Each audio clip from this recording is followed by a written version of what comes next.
universal basic income. This is what this is all about. Yes. Yeah, that's what my campaign for president is all about. That's an interesting focus of a campaign and very unusual. And I mean, 4 years ago, you never even thought that would have a chance at all. But this is a subject that has been gaining momentum, and I made a big shift because I had my friend Eddie Wong on once, and he was the first person to bring it up. And my initial knee-jerk reaction was, "Get the fuck out of here! Like universal basic income, just going to give people money? They're just going to be lazy. Nothing's ever going to get done. That's a terrible idea." And then I started paying attention to the rise of AI and automation and how many jobs are going to get taken away from. And then once you see the actual numbers, it's pretty staggering. Yeah, and that's how I got there, Joe. Like, I spent the last 7 years running an organization that I had started called Venture for America. And we helped create about 3,000 jobs in Detroit, Cleveland, St. Louis, Birmingham, New Orleans, other cities around the country. And I saw that we're pouring water into a bathtub that has a giant hole ripped in the bottom. And that for every 5, 10, 50 jobs that my entrepreneurs are going to create, we're going to lose 5, 10, 50,000 jobs. It's not something that people intuitively suspect could be a real issue either. It's one of the ones where you kind of have to go shake people, like, hey, look at this. This is coming. There's a cliff. We're going towards this cliff. It's darker still in that. So when I was digging into the numbers, I found that it's not this cliff that we're heading towards. It's actually more of a curve that we're on. What I've been telling people is that we're in the third inning now, where one of the main reasons why Donald Trump won in 2016 is that we automated away 4 million manufacturing jobs that were based in Michigan, Pennsylvania, Ohio, Wisconsin, Missouri, Iowa, all the swing states you needed to win in the center of the country. And a lot of that was just manufacturing work. And if you go to a factory, you'll see it's just giant robot arms as far as the eye can see. So it's not just that you have artificial intelligence on the horizon. It's that we've been eating away at the most common jobs in the U.S. economy for almost 20 years now. And it's just now hitting a point where it's pushing more and more unskilled men in particular out of the workforce. Now, are there other alternatives that you've considered other than just universal basic income, like educating people about this being a real issue and perhaps pushing them or directing them towards other occupations?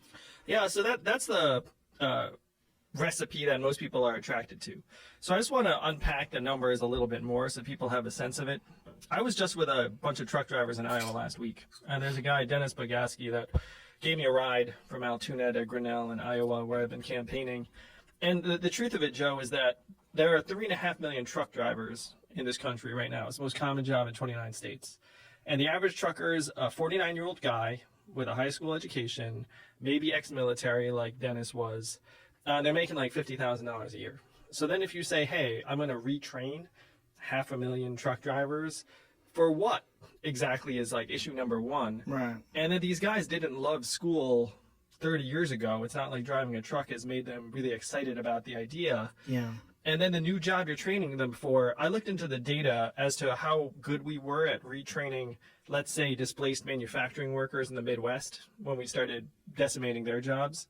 And we're terrible at it. Like, according to independent studies, government-funded retraining programs had a success rate of between 0 and 15% in real life. Like, this is what actually happened to the workers of Michigan and Indiana and Ohio.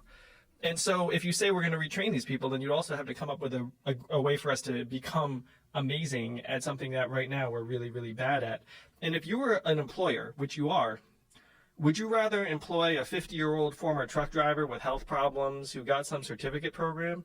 Or would you rather hire a 25-year-old kid who went to community college, is probably cheaper, has lower expectations, and his skills are natively going to be a little fresher? I mean, if you were an employer, you'd probably choose number two.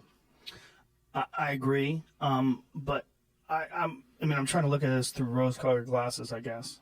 I'm trying to think if there's a way that these people can adapt. You know, I mean, some will, for sure. You can retrain and reskill some people. But if you look at even the conversations we're having around this, where people legitimately talk about retraining coal miners to be software engineers, stuff that on the face of it makes no sense. But the reason why we're stretching for that is because we're looking for some kind of retraining-oriented solution when the numbers show that that's just not going to be the recipe, that for actual success.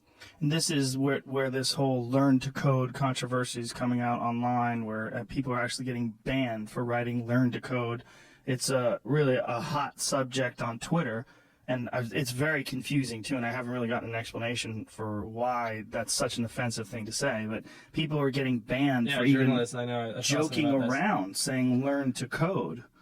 It's very, very weird. But the idea behind it is that it's kind of preposterous to ask someone who doesn't have an education to do something that's as difficult as code, computer language. Yeah, and unfortunately, we're going to get to a point where AI can do some basic coding at a certain level. So if you think about the impulse to say learn to code, what it's really saying is you need to do something that the market values. Mm-hmm. It's like, hey, being a truck driver, the market's not going to value that much when the trucks start driving themselves in the next 5 to 10 years. So what does the market value? And then people are like, well, coding and STEM and engineering skills. And so there's a drive to try and push people in those directions. But if you look at the numbers, about 8% of American jobs right now are in STEM fields, like in technology, engineering, math, etc. So you're talking about 92% of the population that is not in those fields, and it's unrealistic to expect that 92% to somehow shift into the 8%.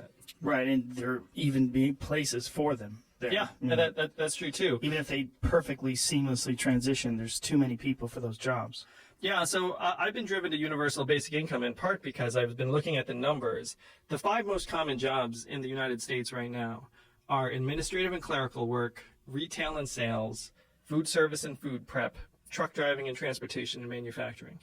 Those 5 jobs comprise about half of all American jobs. Only 32% of Americans graduate from college. So the average American is a high school grad doing one of these 5 jobs. And if you look at it, technology is already doing a number on each of these jobs. Like the first, administrative and clerical, includes call center workers, and AI is in the process of taking over that job. Retail and sales, 30% of malls are closing in the next 4 years. So the danger here is to think of it as artificial intelligence is coming. It's actually already eating up the most common jobs in our economy, and it's driving Americans into distress in various ways in the numbers. Now, when you're talking about universal basic income, there's 2 questions that come up. How much money, and where is it coming from? Yeah. So first, I want to say that if you look at the heritage of universal basic income, it's a deeply American idea where Thomas Paine was for it at the founding of the country. And then Martin Luther King was for it. Milton Friedman, the godfather of conservative economists, was for it. And one state has had it in effect for 37 years, where everyone in that state gets between $1,000 and $2,000 a year, no questions asked. This is Alaska? Yeah, it's Alaska, and they fund it with oil money. Mm-hmm. And what I'm going around telling people is that technology is the oil of the 21st century.